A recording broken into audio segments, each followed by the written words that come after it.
Apirl Fox is a dancer.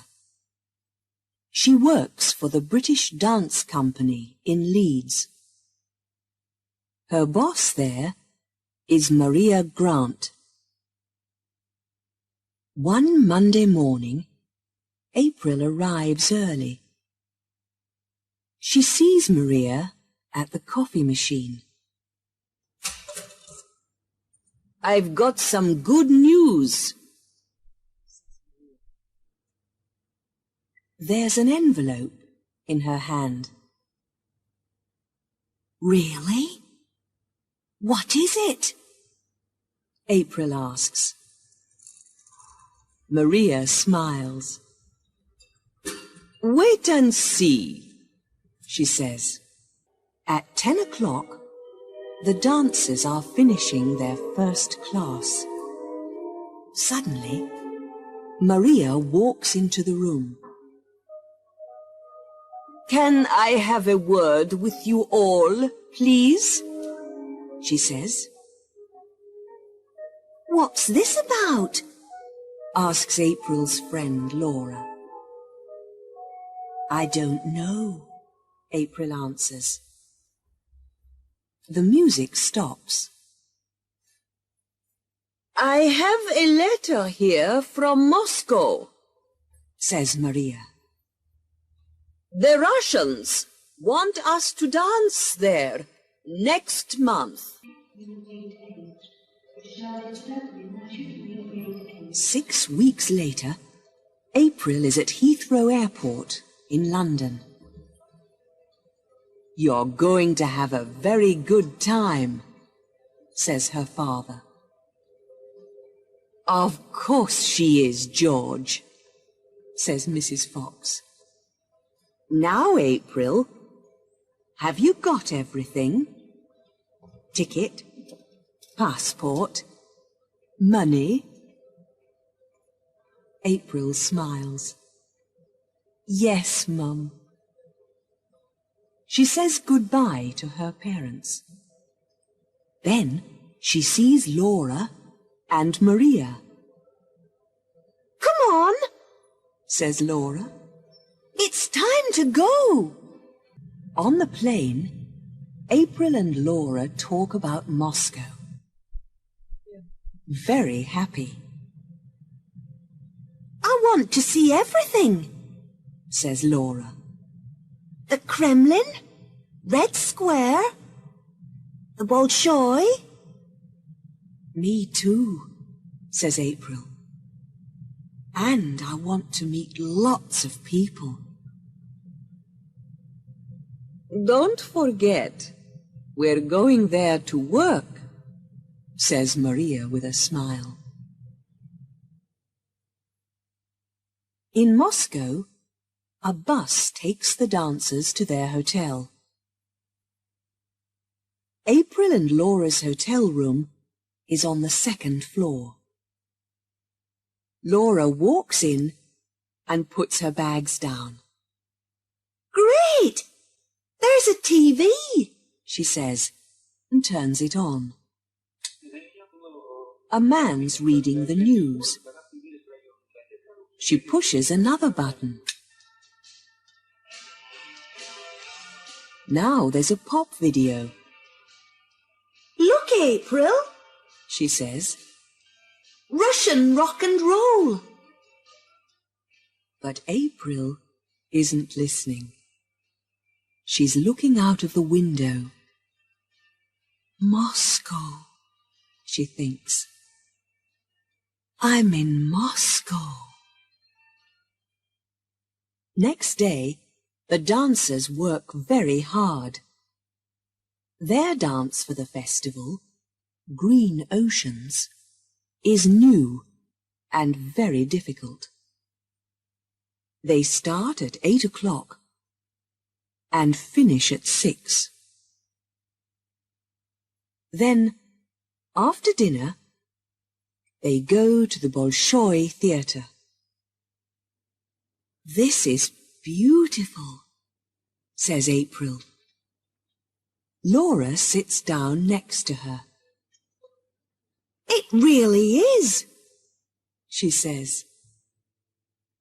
Then they watch the Russian dancers. They are all tall, strong, and very, very good. The day after, Apirl and Laura finish at 3 o'clock. They go to a cafe and drink Russian tea.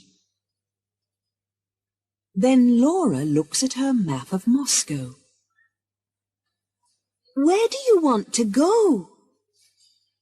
The Pushkin Museum's near here, she says. Okay.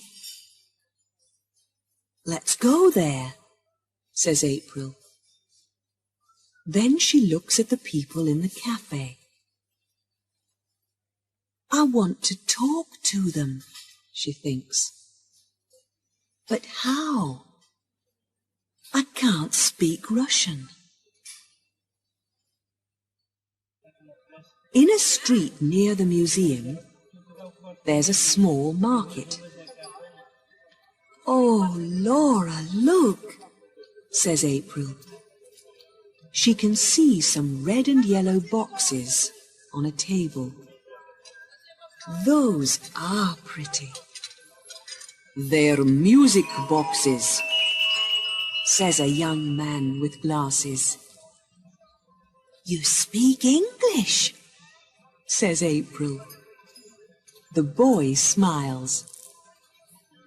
I'm studying it at university. My friend Nikolai and I only work here at weekends. Apirl and Laura talk to the boys for a long time.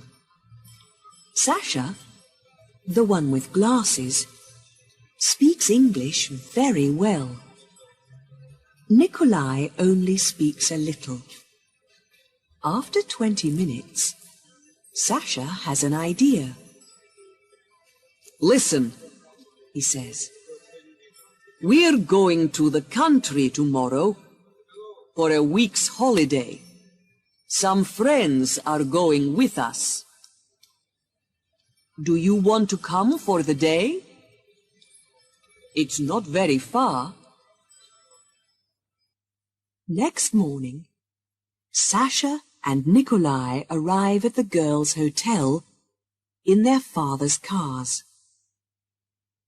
There are 3 other people with them: Lara, Igor, and Sonia.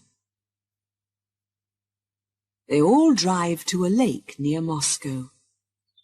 Everyone is laughing and talking. At the lake, they have lunch. After that, Nikolai plays his guitar and sings Russian songs. Apirl listens to him. There's a boat beside the lake. Late in the afternoon, Apirl and Nikolai go out in it. Nikolai looks at Apirl and smiles. Apirl smiles too. It's very beautiful here, she says. Nikolai looks into her eyes. Yes, he says. Beautiful.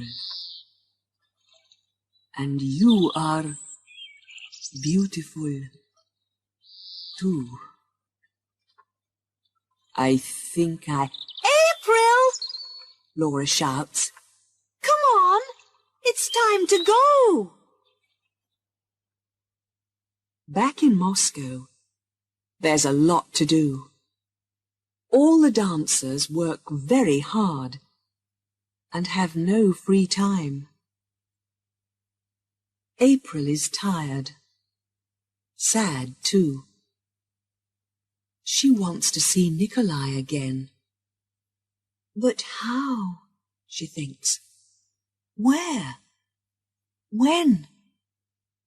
He's in the country, and I'm here in Moscow. Then the British Dance Company's big night arrives. "Good luck, everyone," says Maria.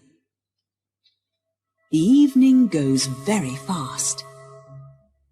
April only thinks about one thing: green oceans. But then, 2 hours later, the music stops. She stands under a white light. Laura and all the other dancers are beside her. Everyone in the theatre is throwing flowers. "I think they like us," says Laura. There's a sad smile on April's face. "Yes," she says, "I think they do."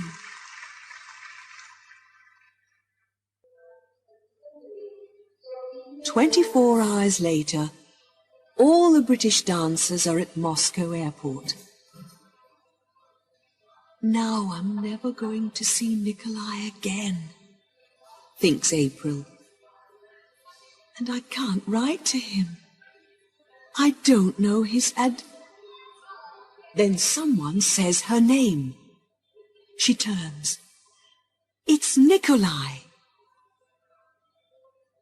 "The plane's leaving," says Maria Grant. April looks at Nikolai. He gives her a parcel and walks away.